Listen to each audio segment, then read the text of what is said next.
తులసి spiritual ప్రేక్షకులకు స్వాగతం. లక్ష్మీం క్షీరసముద్రరాజతనయాం శ్రీరంగధామేశ్వరీం దాసీభూత సమస్తదేవవనితాం లోకైకదీపాంకురాం శ్రీమన్మందకటాక్షలబ్ధ వివత్ బ్రహ్మేంద్ర గంగాధరాం త్వాం త్రైలోక్యకుటుంబినీం సరసిజాం వందే ముకుంద ప్రియాం. శ్రావణ మాసం అనగానే మనకి లక్ష్మీదేవి గుర్తొస్తుంది. మంచి బ్రహ్మాండంగా ఆడవాళ్ళంతా కూడా ముఖాలకి కాళ్ళకి పసుపులు రాసేసుకొని కొత్త కొత్త వస్త్రాలను ధరించి మరి శ్రావణ మాసం అంతా కూడా తెల్లవారుజామున నిద్ర లేవడం, సూర్యోదయానికి ముందే మరి ఈ యొక్క ఇళ్ళులన్నీ కూడా తుడిచేయడం, ముగ్గులు పెట్టేయడం, కల్లాపులు వేసేయడం ఇలాంటివన్నీ కూడా చేస్తారు. ఆ తర్వాత తలంటి స్నానం చేసి మరి సూర్యోదయం అయిపోయే లోపలే మీరు మహాలక్ష్మి యొక్క పూజలు పూర్తి చేసేయడం అనేటటువంటిది జరుగుతుంది. మరి ఈ నెలలో మనకు వచ్చేటటువంటి పండుగలు విశేషమైనటువంటివి. చాలామంది వరలక్ష్మి వ్రతాలు చేసుకోవడము, ఆ తర్వాత మంగళ గౌరీ వ్రతాలు ఇవి కూడా మీరు పూర్తి చేసుకోవడం అనేటటువంటివి జరుగుతాయి. అదేవిధంగా శ్రావణ మాసంలో ఈసారి కృష్ణాష్టమి కూడా రావడము, ఈ యొక్క పండుగలన్నీ కూడా అత్యంత వైభవంగా మనకి భక్తులందరూ కూడా చేసుకుంటారు. మరి శ్రావణ మాసంలో చేయడం వల్ల ఏమిటండి ఫలితాలు అని అంటే, శ్రావణ మాసము శ్రీ మహావిష్ణువుకు చాలా ఇష్టమైనటువంటి నెల. అయితే విచిత్రం ఏమిటంటే, మనం అంతా కూడా లక్ష్మీదేవికి మనం ఈ వారాలన్నీ కూడా ఈ మొత్తం ప్రతిరోజు మాసం అంతా కూడా చేస్తాం. 4-5 శుక్రవారాలు వస్తాయి మనకి. దాంట్లో వరలక్ష్మి వ్రతం అనేటటువంటిది ఒకటి చేస్తాం. కాబట్టి అందరూ కూడా తెల్లవారుజామునే నిద్ర లేచేసి శ్రావణ మాసం అంతా కూడా కలశం పెట్టేసి మీరు చక్కగా పూజలు దీపాలు, నేతి దీపాలు పెట్టుకోవడము, వాటిల్లో చక్కగా మీరు నువ్వుల నూనెతో కూడా కొంతమంది పూజ చేసుకోవడం అనేటటువంటివి జరుగుతాయి. ఈ యొక్క వరలక్ష్మి వ్రతం మరి పౌర్ణమి రోజున చేయడం, లేదా ఆ వారాల్లో పౌర్ణమికి ముందుగా వచ్చేటటువంటి శుక్రవారం, ఇలా మనకు కొన్ని లెక్కలు ఉన్నాయి. లేదా ప్రతి శుక్రవారము కూడా 4 శుక్రవారాలు ఎక్కడో ఒక శుక్రవారం మీరు చేసుకోవడం అనేటటువంటిది చేయాలి. ఈ యొక్క వరలక్ష్మి వ్రతానికి మనము నైవేద్యాల మీద దృష్టి ఎక్కువ పెడతాం. అందువలన ఈ పాయసాన్నం, తర్వాత దద్దోజనం, చక్కెర పొంగలి, ఈ గారెలు, బూరెలు ఇలాంటివన్నీ కూడా మన శక్తి కొలది మనం చేసుకోవచ్చు. కానీ దీని మీదే దృష్టి పెట్టి మీరు ఎక్కువ చేయడం అనేటటువంటివి కొంచెం అలసిపోతారు మీరు. కాబట్టి ఆ రోజు వ్రతం చదవాలి.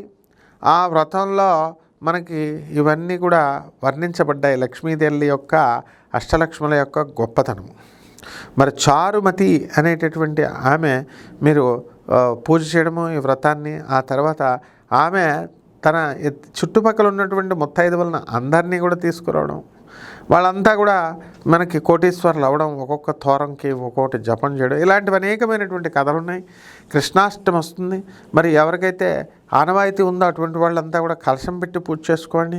కలశం లేనటువంటి వాళ్ళు మహాలక్ష్మి అమ్మవారి యొక్క పటాన్ని కానీ, ఈ యొక్క ఏదో ఒక దేవుడు విష్ణుమూర్తి యొక్క పటాన్ని కానీ మీరు పెట్టుకోవడము, పూజ చేసుకోవడము అనేటటువంటిది జరుగుతుంది.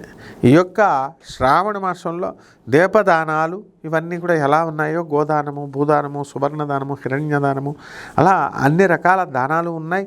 ఎక్కువగా విష్ణు సహస్రనామము ఈ పఠనము అనేటటువంటిది కూడా మనం ఈ నెలలో చేయడం జరుగుతుంది. అలాగే మహాలక్ష్మి అమ్మవారి యొక్క పూజలు, పునస్కారాలు, జపాలు, తపాలు ఇవన్నీ కూడా మీరు పూర్తి చేసుకోవాలి. నియమాలు ఏమిటంటే, ఒంటిపూట భోజనం చేసి నేల మీద నిద్రించడము, అదేవిధంగా బ్రహ్మచర్యం మీరు పాటించాలి. You should observe the aesthetic aspect of life. అదేవిధంగా ఈ యొక్క గుళ్ళు గోపురాలకు చాలామంది వెళ్తూ ఉంటారు. మరి శ్రావణ మాసంలో చాలా మంచిదండి. మరి కాశీ వెళ్ళి 9 రోజులు మేము ఉండొస్తామండి, తల్లి గర్భంలో ఉన్నాడని చెప్పేసి 9 వారాలు వెళ్ళి 9 రోజులు ఉంటే అని చెప్పారండి ఒక ప్రముఖ ప్రవచనకారుడు అని. ఇలాంటివన్నీ కూడా చాలామంది చేస్తూ ఉంటారు. అయితే ఇతరులని మీరు ఇబ్బంది పెట్టకూడదు. కాశీ వెళ్ళి మీరే 9 రోజులు ఉంటే అక్కడ సత్రాలు ఇవన్నీ కూడా పేదవాళ్ళకి అందుబాటులో ఉండవు. మీకు అంతా రాజాలాగా దర్జాలాగా ఉంటే చక్కగా మంచి మంచి లాడ్జులు ఉన్నాయి, 5,000 కట్టుకునేటటువంటి అక్కడ ఉండండి. మీరు పేదవాళ్ళకి ఇచ్చేటటువంటి సత్రాల్లో మాత్రం మీరు దయచేసి దిగొద్దు. ఇది చాలా ఇది. అలాగే శ్రావణ మాసంలో మనకి గాణగాపురంలో ఉన్నటువంటి దత్తాత్రేయ స్వామివారి దేవాలయం కూడా శ్రావణ మంగళవారాలు ఇవన్నీ కూడా ఖాళీగా ఉండడం అనేటటువంటి చాలా అద్భుతమైనటువంటి విషయం. మీరు శ్రావణ మాసం 30 రోజులు కూడా డైల్యూట్ చేసుకొని అందరూ కూడా డిస్ట్రిబ్యూట్ చేసుకొని విడివిడిగా మీరు ఏ దేవాలయాలు కావాలో ఆ దేవాలయాలకు వెళ్ళండి. అంతేగాని అందరూ కూడా శ్రావణ శుక్రవారమే వెళ్ళాలా, శ్రావణ పౌర్ణమికే వెళ్ళాలా, ఇలా వెళ్ళేసి గుళ్ళన్నీ కూడా రష్ చేసేయడం వల్ల మీకు ఆడవాళ్ళకి, ముసలి వాళ్ళకి, వికలాంగులకి, చిన్నపిల్లలకి చాలా ఇబ్బంది పడుతుంది. అక్కడ దేవుడు బ్లెస్సింగ్స్ రావడం కంటే కూడా దేవుని యొక్క ఆగ్రహానికి మీరు గురవుతారు. మామూలు మనుషులు చెప్పారు కదా, ఎవరో టీవీల్లో, వీడియోల్లో, యూట్యూబ్లో వచ్చేటటువంటి ప్రవచనకారులు చెప్పారంటే వాళ్ళు ఏదో చెప్తారు. మీరు మాత్రం ఏ రోజైనా శ్రావణ మాసం మీరు చక్కగా వెళ్ళొచ్చు.